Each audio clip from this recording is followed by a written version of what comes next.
హల్లెలూయా చెప్తారా? హల్లెలూయా, thank you lord.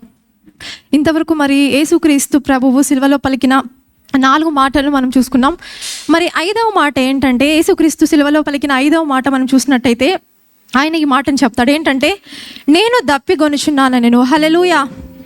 మనం ఇక్కడ యేసుక్రీస్తు ఈ మాట పలకడం ద్వారా మనం ఏం తెలుసుకోవచ్చు అంటే ఇక్కడ ఏదో యేసుక్రీస్తు నిజంగా అంటే అఫ్కోర్స్ యేసుక్రీస్తు అక్కడ సిలువ వేయబడ్డాడు. ఖచ్చితంగా ఆయనకు డీహైడ్రేట్ అయి ఉంటుంది, దప్పిక కొని ఉంటాడు. కానీ నేను అనుకుంటాను యేసుక్రీస్తు ఈ మాట అంటే ఫిజికల్ థర్స్ట్, నిజంగా ఆయనకు దాహం అయి ఉంటుంది. ఒకవేళ నిజంగా ఆయనకు దాహం అయినా కూడా నేను అనుకుంటాను ఆయన బయటికి చెప్పాల్సిన అవసరం లేదు. హల్లెలూయా. ఎందుకంటే ఇక్కడ మనం 5వ మాట చూసినట్టయితే అక్కడికి ఆయన సమస్తము సమాప్తం చేసి ఉన్నాడు. ఇంకా నెక్స్ట్ చేయబోయేది ఏంటంటే ఇంకా సమాప్తమైనదని చెప్పి ఆత్మను దేవునికి అప్పగించడం. హల్లెలూయా. కాబట్టి ఇక్కడ యేసుక్రీస్తు మాట్లాడుతుంది ఫిజికల్ థర్స్ట్ గురించి కాదు, కానీ ఆయన ఈ మాట ఎందుకు చెప్పాడంటే ఆయన ఈ లోకంలో ఒక మానవుడిగా ఆయన జీవించాడు. హల్లెలూయా. ఒక మానవుడు ఫర్ ఎగ్జాంపుల్ మనకు నిలబెట్టి సిలువ వేస్తే ఎటువంటి బాధ గుండా మనం వెళ్తామో ఆ బాధ గుండా ఆయన వెళ్ళాడని చూపించడానికి యేసుక్రీస్తు మాట పలకడం జరిగింది. హల్లెలూయా. మనం ఇంక దేవుని వాక్యం చూసినట్టయితే హెబ్రీయులకు రాసిన పత్రిక 4వ అధ్యాయం 17వ వచనంలో రాయబడి ఉంటుంది, అన్ని విషయములలో మనవలే ఆయన శోధింపబడ్డాడు అని. హల్లెలూయా.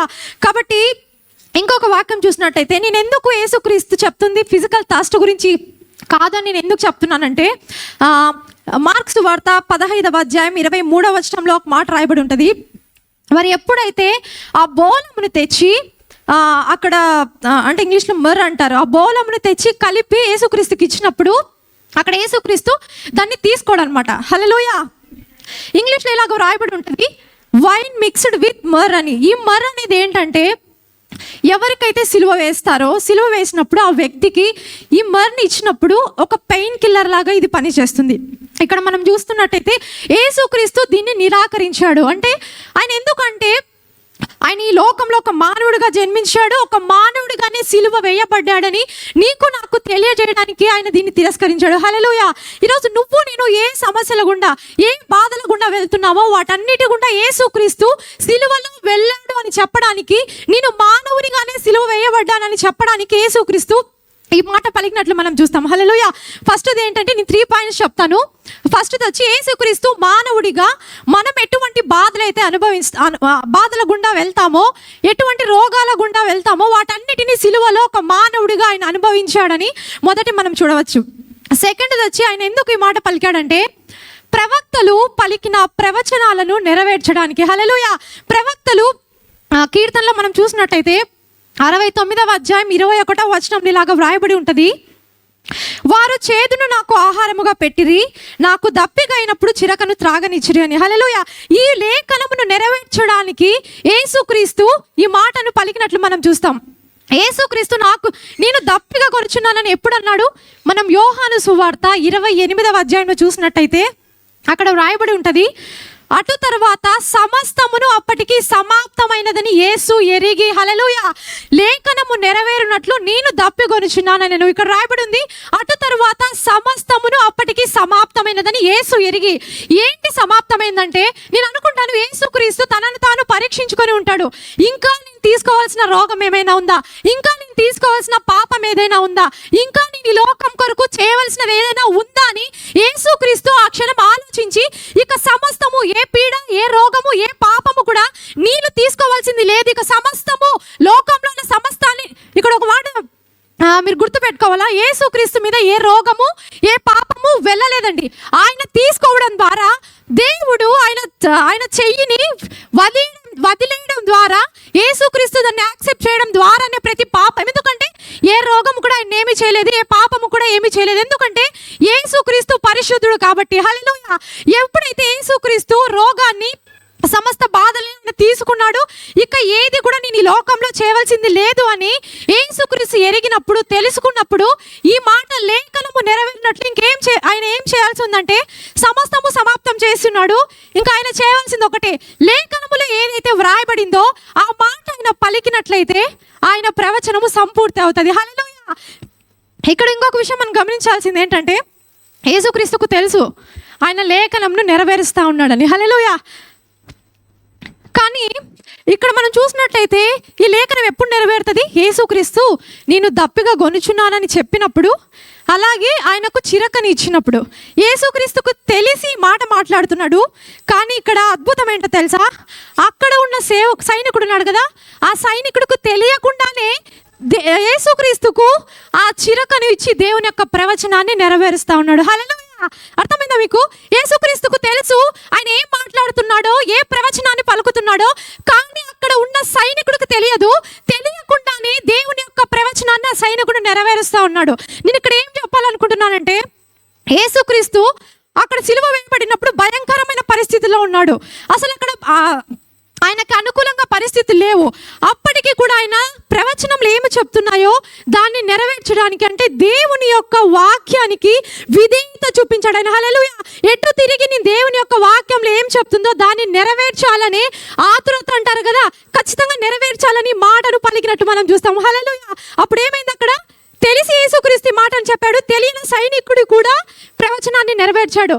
ఈ మాట ద్వారా నేనేం చెప్పాలనుకుంటున్నానంటే, ఎప్పుడైతే మనం దేవుని యొక్క వాక్యానికి విధేయత చూపిస్తామో, హల్లెలూయా, దేవుని వాక్యానికి విధేయత చూపించి దేవుని యొక్క వాక్యాన్ని చేయడానికి ముందుకెళ్తామో, నీ ముందర ఎటువంటి పరిస్థితులు ఉన్నప్పటికీ, అది నెరవేర్చబడలేని నీకు అనుకూలంగా పరిస్థితులు లేనప్పటికీ కూడా దేవుని యొక్క వాక్యాన్ని పట్టుకొని మనం ముందుకెళ్ళినప్పుడు, ఆయన వాక్యాన్ని నెరవేర్చాలని నువ్వు నేను జీవిస్తున్నప్పుడు, నీ కొరకు ప్రతి ఒక్క పరిస్థితిని దేవుడు అనుకూలపరుస్తాడు. హల్లెలూయా. ఇక్కడ మనం చూసినట్టయితే అసలు ప్రవచనం అక్కడ యేసుక్రీస్తుకి అంత ఆపోజిట్, అంటే అనుకూల పరిస్థితి లేదు.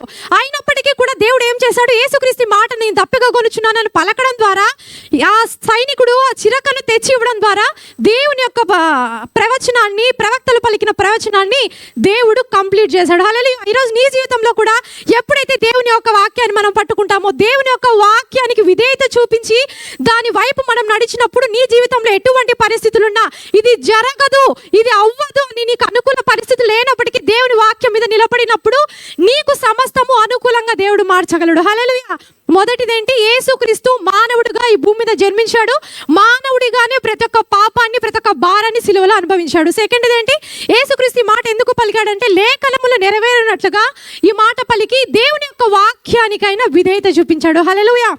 మూడవది, లాస్ట్ది ఇది చెప్పి కంప్లీట్ చేస్తాను.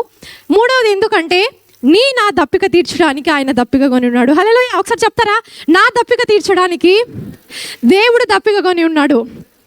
చాలా చోట్ల మనం వింటుంటాం కదా, మరి యేసుక్రీస్తు దేవుడైతే సిలువలో ఎందుకు నేను దప్పిక కొనుచున్నానని చెప్పి మాట అంటాడు.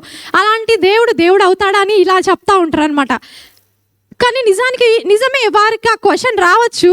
కానీ వారికి ఆ క్వశ్చన్ రావడంలో తప్పులేదు. కానీ ఎందుకు యేసుక్రీస్తు ఈ మాట పలికాడో తెలియకపోవడమే తప్పు. హల్లెలూయా. వారు తెలుసుకోకపోవడం అనేది తప్పు. నిజంగా ఇక్కడ మనం చూసినట్టయితే ఆయన దేవుడు 100% దేవుడు, 100% మనిషిగా ఈ భూమి మీదకి ఆయన వచ్చాడు. హల్లెలూయా. ప్రతి ఒక మాట చెప్పాలంటే, జీవజలాన్ని, అంటే జీవజల ధారలను, జీవజలరాశులను సృష్టించిన దేవుడే ఇక్కడ ఏమంటున్నాడంటే, నేను దప్పిగా కొనుచున్నాను అంటున్నాడు. హల్లెలూయా. ఒక విధంగా చెప్పాలంటే, like the source of water was thirsty. హల్లెలూయా.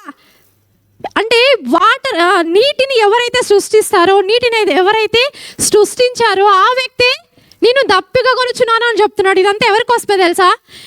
నా దప్పికను తీర్చడానికి. ఇందాక చెప్పా కదా, కొంతమంది అంటారు, మరి యేసుక్రీస్తు ఎందుకు ఈ మాటను సిలువలో పలికాడు? దేవుడైతే ఆయన ఎందుకు ఇలా దప్పిక కొనుచున్నాను అంటున్నాడు అని చాలా మందికి డౌట్ రావచ్చు.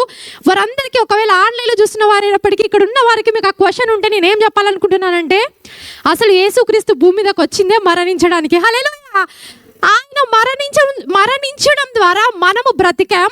ఆయన దప్పిక కొనడం ద్వారా మన దాహం తీర్చబడింది. హల్లెలూయా. దేవుడు వాక్యంలో సెలవిస్తుంది కదా, నీతి కొరకు ఆకలి దప్పికలు కొరువారు ధన్యులు అని. యేసుక్రీస్తు నిన్ను నన్ను నీతిమంతులుగా మార్చడానికి, నీకు నాకు నిత్యరాజ్యం ఇవ్వడానికి ఆయన దప్పిక కొని ఉన్నాడు. అసలు దప్పిక కొని ఎటువంటి దాహాన్ని ఆయన మనకి తీర్చాడంటే, మనందరికీ తెలుసు కదా, నేను ఇట్లానే చెప్పేస్తాను, సో టైం లేదు. లూకాసు వార్త 16వ అధ్యాయం 19 నుంచి 31 వరకు రాయబడి ఉంటుంది.